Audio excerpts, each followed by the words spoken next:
He didn't chain her to a radiator in some mildewed basement. He gave her the east wing of a lakeside compound on Georgian Bay, floor-to-ceiling windows, a birchwood desk with an actual lamp, and a duvet thick enough to muffle the sound of the ice forming on the shoreline outside. Ronan Steele thought the isolation would break the accountant. He expected panic. He expected desperate phone calls to a lawyer whose number she didn't have. What he didn't expect was Celia Vail reorganizing his company's asset structure in her head before the deadbolt had finished clicking into place, then asking the housekeeper if there was any chance of a second monitor. The lock engaged with a sound like a cabinet snapping shut. Celia stood in the center of the room in her wool coat, still buttoned to the collar, and listened to Steele's footsteps recede down the corridor. He walked like a man who hadn't slept in several nights, but refused to acknowledge it. A deliberate, measured tread that didn't quite hide the slight drag of the left foot. She'd noticed that in the car. She noticed most things. The room was absurd in its comfort. Georgian Bay sat frozen and vast beyond the glass, the ice shelf near the shoreline pale gray under a mid-January sky. The compound was perched on a rocky outcrop above the water, Muskoka stone, timber beams, the kind of architecture that cost 7 figures and looked like it cost nothing at all. There was a sitting area near the windows, a bathroom tiled in dark slate, a shelf of actual books that appeared to have been read. No phone, no laptop, no internet. Steele had taken her bag and her cell in the car professionally, without drama, the way a person confiscates things they've confiscated before. Celia took off her coat, folded it over the back of the chair, and went to examine the bookshelf. 7 years. She'd been doing forensic accounting for 7 years, 3 of them at the firm that had assigned her to audit Northgate Construction Group, a mid-sized outfit out of Barrie that built government contracts and strip mall developments across central Ontario. The kind of company nobody looked at twice. The numbers, however, had been worth looking at twice, worth losing 2 weeks of sleep over, if she was being honest with herself. The offshore routing, the shell-holding companies registered in Nova Scotia, the invoices for materials that matched no delivery records. It was elegant, in a quietly nauseating way. Someone had built a very patient machine. She'd brought her findings to her senior partner on a Wednesday morning. By Thursday afternoon, a man in a grey jacket had been waiting outside her building. She hadn't screamed in the car either. The first day passed. Then the second. A woman named Etta, who had the expression of someone who had witnessed a great many things and chosen not to retain them, brought meals at regular intervals and said very little. The guards outside didn't interact with Celia at all.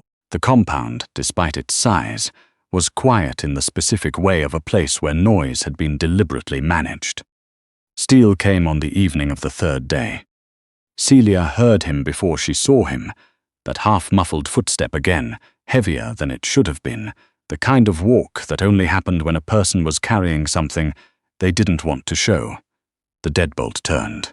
The door opened. He stepped into the room without knocking, because men like Steele did not knock on doors they owned. Then he stopped. Celia was sitting cross-legged on the floor in front of the window with a legal pad on her knee and a pen she'd appropriated from the desk drawer. She looked up at him without alarm, the way she might look up from a file in the middle of a slow Tuesday. He looked worse than she'd expected. The suit was expensive and correctly fitted, but the lines around his eyes had deepened since the drive up, and he was holding a glass of something dark, like it was the only ballast keeping him upright. He was broader than she'd registered in the car. Not large in the way of someone who worked at it, but in the way of someone whose body had grown to contain everything he'd had to absorb. There was a scar along his jaw that disappeared into his collar. He looked at the legal pad. "What are you writing?" "Thinking," Celia said. "I don't have paper. I found a pen." "A beat. You've been here 3 days." "I'm aware." He studied her the way people studied something that wasn't behaving the way it was supposed to. She'd had that look directed at her before, usually by men in offices who'd expected her audit to be a formality. "You're not afraid," he said. "It wasn't quite a question." I'm also not useful if I'm afraid, she said, and I think you know that, or you'd have put me somewhere less comfortable. She capped the pen. Have you found the routing error in the Northgate subsidiary accounts? His jaw tightened. That's not your concern. It is, actually, because whoever flagged my audit report to you before I'd submitted it to my firm had access to the internal system, which means you have someone inside Northgate feeding information outward, and they're not feeding it exclusively to you. The silence that followed was a different quality than the ones before it. Steele set his glass down on the desk. He crossed his arms and looked at her with an expression she couldn't entirely read. Not anger, and not the controlled coldness he'd worn in the car. Something more tired than either. How do you know that? Because the anomaly I found in the receivables reconciliation was 8 days old. My report was still in draft. If your person inside the firm had passed it to you cleanly, you'd have had my full findings. You didn't. She held his gaze. You reacted to an incomplete picture. That tells me the channel is compromised. Someone else is listening. Steele was quiet for a long moment. Then he turned on his heel and walked out. The deadbolt engaged. Celia let out a slow breath, set down the pen, and went back to her window. The ice on Georgian Bay was perfectly still. By the end of the first week, things shifted, not dramatically, not with any ceremony. It started with a knock, which was not nothing. Celia noted it and said nothing about it. He brought a laptop, hardlined to a local server, no external access, but it was a laptop, and the files she needed were on it. He set it on the desk without quite meeting her eyes and told her not to try anything stupid. She thanked him and pulled up the asset structure for Northgate's holding company within 40 seconds, because the password he'd set was his own postal code, and she'd memorized the address from an envelope she'd glimpsed in the car's glove box. She didn't mention that part. He stayed. He pulled the second chair over to the desk, the one she'd asked Eto about and that had appeared that morning, and sat down heavily beside her. Their elbows were close enough that she was aware of the warmth coming off his arm. Show me the routing error, he said. She showed him. For the next 2 hours they worked in a quiet that was nothing like the quiet of captivity, and nothing like a normal office, but something else. The specific silence of 2 people who are both very good at the same kind of problem. Celia moved through the files with the methodical speed of someone who'd been doing this long enough that the patterns were almost physical, shapes she could feel more than see. There, she said, tapping the screen. The discrepancy isn't in the main ledger. It's in the reconciliation timestamps. Someone's been pushing transactions through after the close window.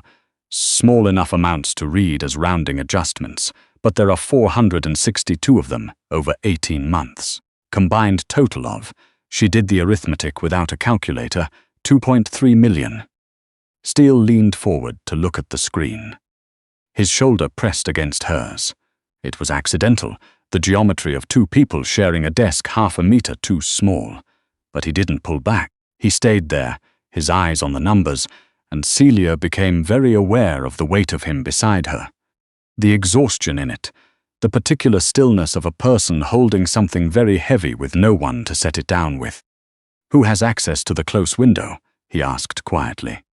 Someone at the controller level, inside Northgate's finance department. She kept her voice neutral. Does the name Aldrin mean anything to you? His expression didn't change, but something behind his eyes went very still. He's been my controller for 6 years. He's been routing funds to a secondary shell for 8 months. Celia turned to look at him.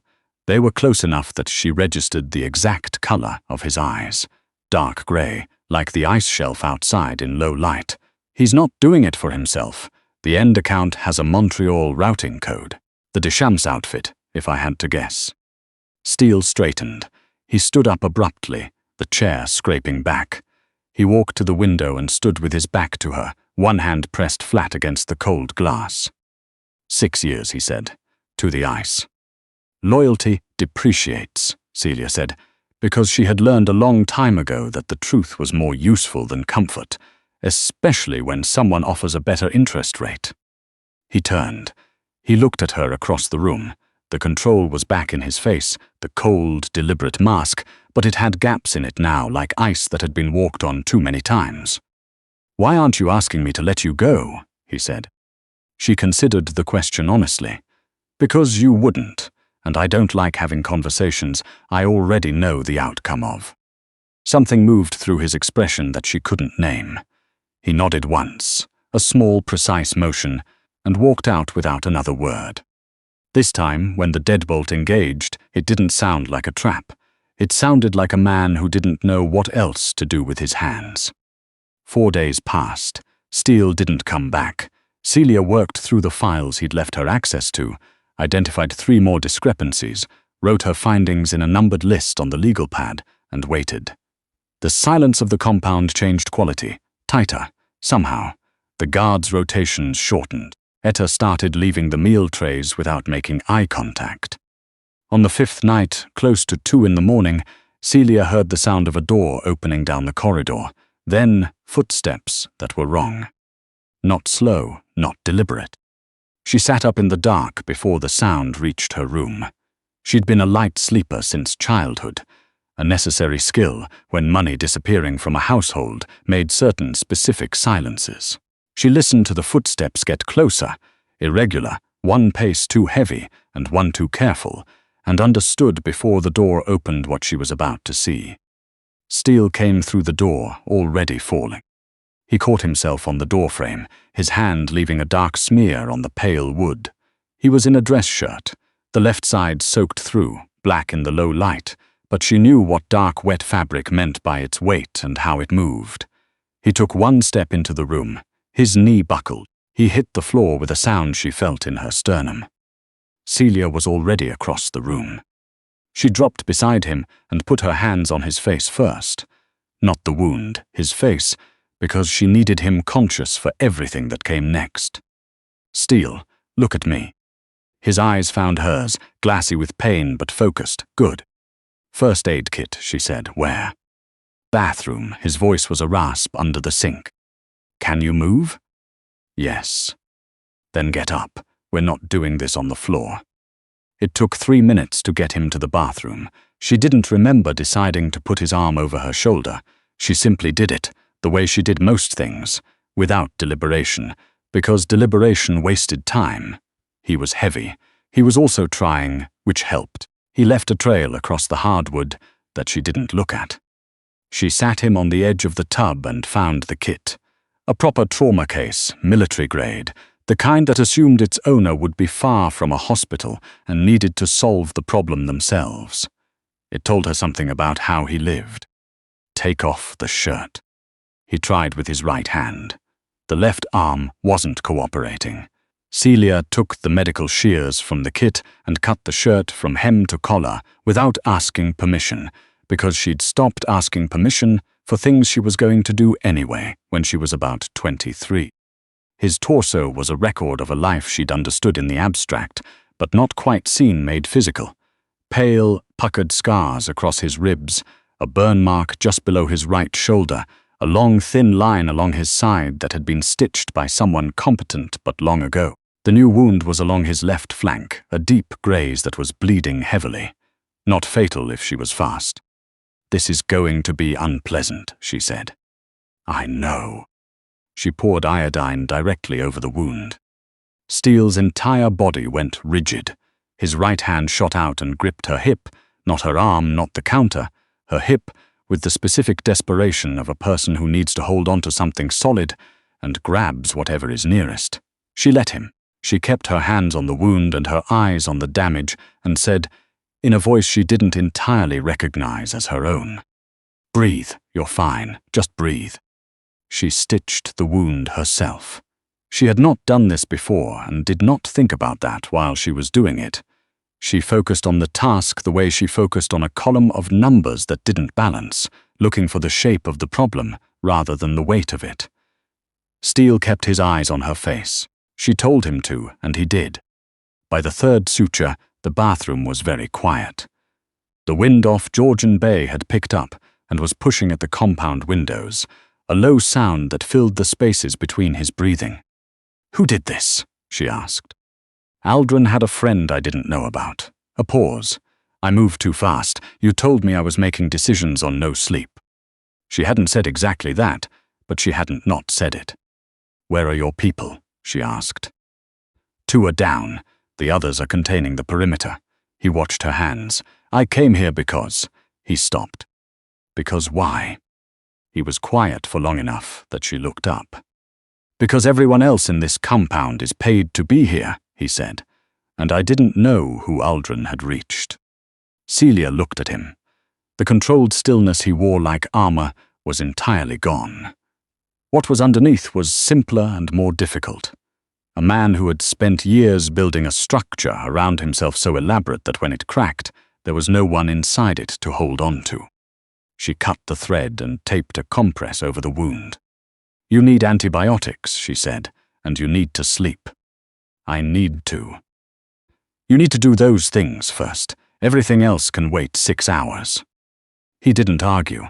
That, more than anything else, told her how bad the night had been. She helped him to the bed, her bed, the guest bed, because it was closer than wherever his room was, and she wasn't navigating that corridor in the dark. She pulled the duvet up. He lay on his back, his head turned toward her, and said nothing for a long moment while she stood at the foot of the bed deciding what to do next.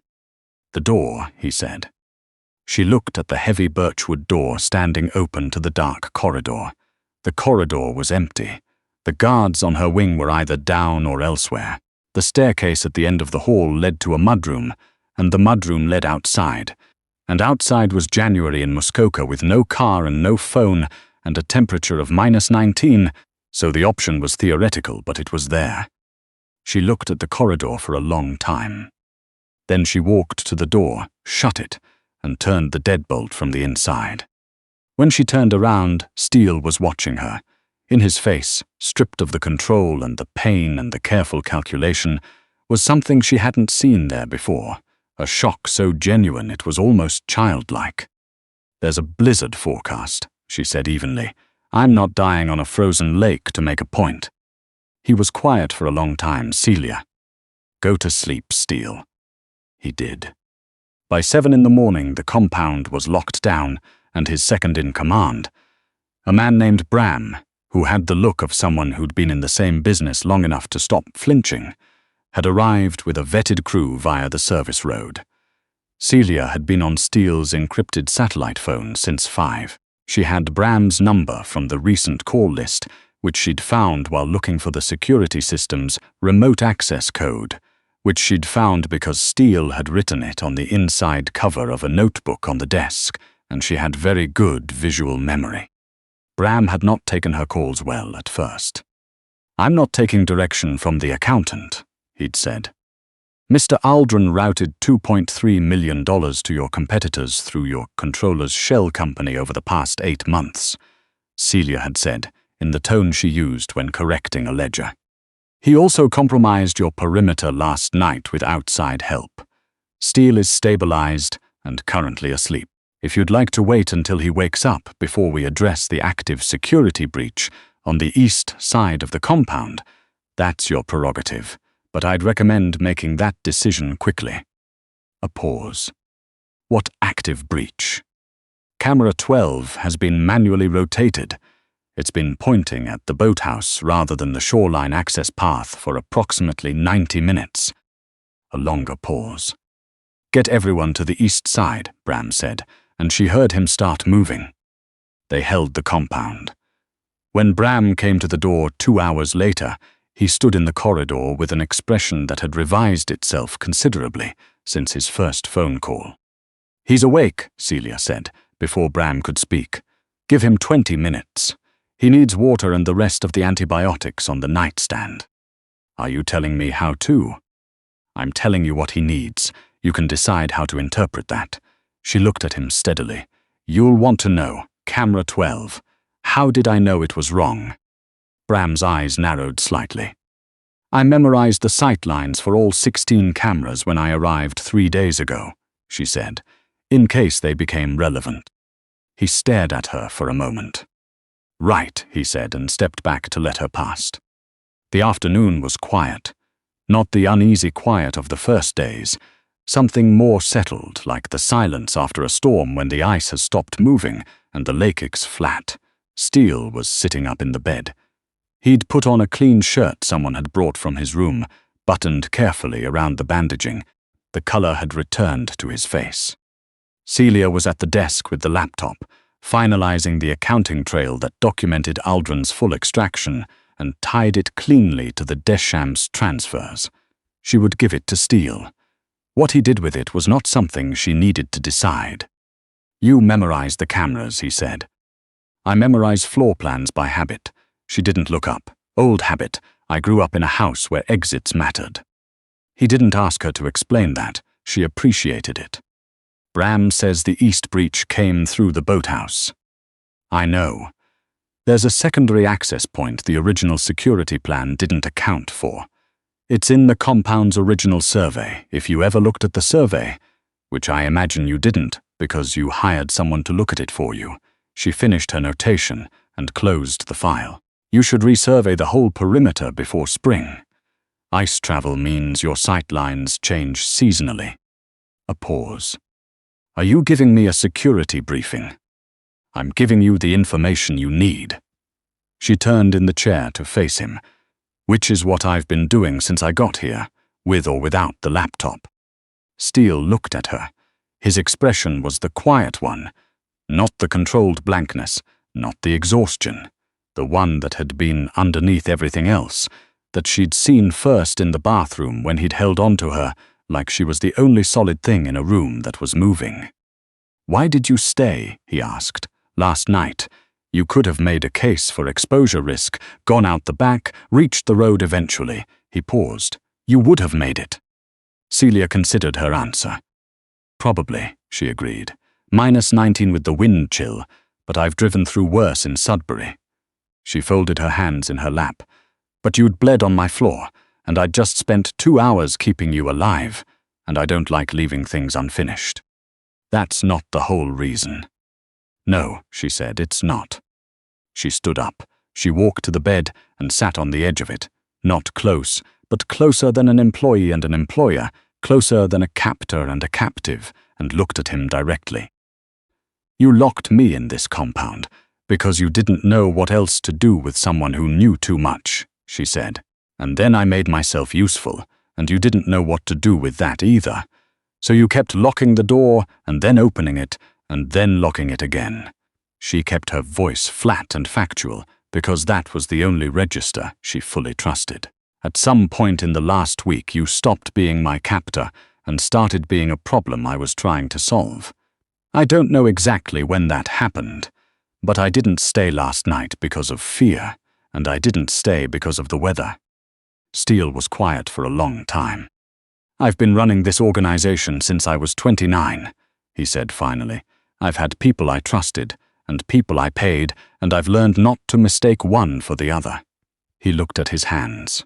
"You're the first person I've brought into this house who hasn't tried to take something from me, or flattened themselves trying not to be noticed." "I notice everything," Celia said, "and I don't need anything from you." "I know," he met her eyes. "That's why I'm not asking you to leave." She held his gaze. The ice on Georgian Bay was visible through the window behind him, flat and white under the afternoon light, and the compound was quiet, and somewhere down the corridor Bram was making arrangements that would take weeks to untangle. "Your accounts," she said, "are a mess." "I know." Aldrin's system had gaps going back further than 8 months. There are at least 4 assets with unclear title history that will become a significant problem in 18 to 24 months if they aren't restructured. "I know. I could fix them." He studied her. "That would make you part of this." "I'm already part of this." She said it without sentiment, the way she stated a number that didn't require interpretation. "You made me part of this the minute your man waited outside my building. So we can either acknowledge what I actually am here, or we can keep pretending I'm a hostage and waste both our time." Steele was quiet for a long moment. Then he reached over and picked up the encrypted phone from the nightstand and held it out to her. "Northgate's controller position is vacant," he said. Celia looked at the phone. She looked at him. The room was very still, and the light coming off the ice outside was clean and cold, and she was sharply, completely aware that she was making a decision whose weight she wouldn't fully feel until much later. She took the phone. "I'll need full access to the holding company structure," she said, "and I want the guest wing properly set up as an office. The lamp in there isn't adequate for detailed work. Etta can have it sorted by tonight." "Good," she stood. "Now get some more sleep. You're still losing color every time you try to sit up straight, and I'm not stitching that wound a second time." He almost smiled. She was fairly certain of it. She walked back to the desk and opened the laptop, and behind her she heard him settle against the pillows, and the compound held its quiet around them, like something heavy had finally, carefully, been set down. She had arrived here with no phone and no bag, and someone else's deadbolt between her and the rest of the world. She was leaving with the access codes to a 9-figure asset structure, a working knowledge of the compound's security vulnerabilities, and a problem she had decided, with clear eyes, to make her own. The cage had never really been a cage. It had been an interview. She'd passed it on day 1. It had just taken him the rest of the week to catch up.